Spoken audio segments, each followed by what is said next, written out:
barakundana, ariko urukundo ruhari murabizi ko hariho abari kururwanya ndetse abashaka no kurusenya. Yves arahari.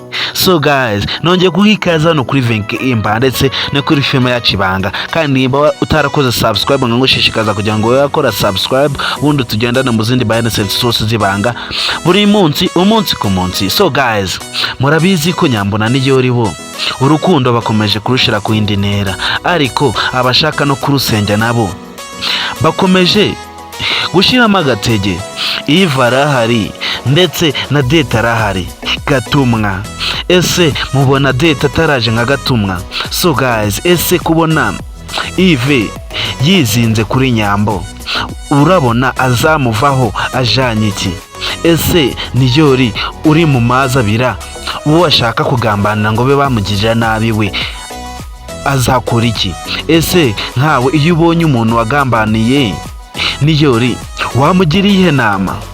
Ese ubona umuntu wo Yves yaba yaratumyeho Niyori yaba ari uwe? Ese ntiyaba ari Date? Mukeka se undi yaba ari uwuhe? So guys, umuntu ukeka Date natere comment hasi anyibwirire.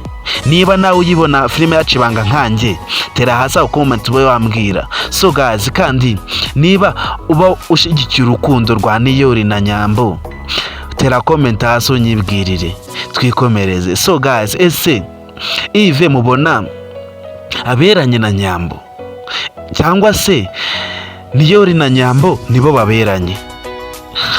Ibitekerezo ni ibyanyu, tera comment hasi ube wambwira ubundi twikomereze.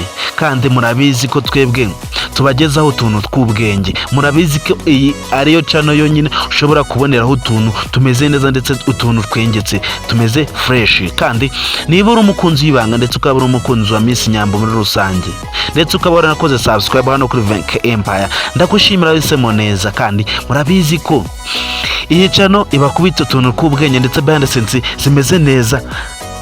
Murabizi ko iyi channel ariyo ushobora kuboneraho ibintu byari byo byose waba ushaka kugira ngo ubone bivuga ko filime yacu Ibanga. So guys, murabizi ko twigarukiye hano mu mujyi kwa Papa Kiramani byakaze, ibintu byamubanye ibibazo. Nubwo ubona ko akundana n'umugore we kandi ukabona bari mu rukundo rumeze neza, ariko Papa Kiramani undi mutima uri kumubwira ngo ubundi ibyo byishimo si iby'umunsi umwe. So guys, kandi namwe mureba filime yacu Ibanga murabizi ko Papa Kiramani kwishima kwe ari umunota umwe, ibindi bihe byose akabimara babaye. Murabizi ko kuba warareze umwana agakura akagera hariya ageze nka Kiramani, hanyuma yaho akaza umubyeyi akavuga ngo agiye kumujyana, murabizi ko bibabaza.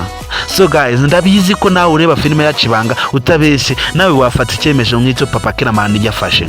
Nawe ndabizi ko wahita ushakisha uwo muntu, kandi noneho nicyoroshe kuri cyo Papa Kiramani yagiranye n'amasezerano na Tereza. Ese ubwo Tereza ni yaba yizize? Ese murabona Papa Kiramani yaba mugomeye? So guys, tanga igitekerezo hasi umbwire nimba ubona ko Papa Kiramani yaba agomeye Tereza cyangwa se Papa Kiramani yabanyujije mu muco.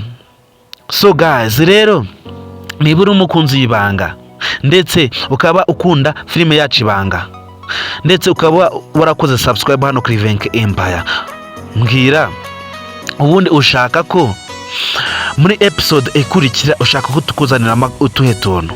Ese urashaka ko Niyori yamenya ko Yves yamugambaniye cyangwa se Niyori akamenya ko Date ariwe bamutumyeho ngo azaramuneka, cyangwa se Nyambo akamenya ko Yves yaba yaratumye umuntu wo kuneka Niyori ibintu byakora umunsi ku munsi? So guys, ibitekerezo ni byawe, kandi murabizi ko tubakunda cyane.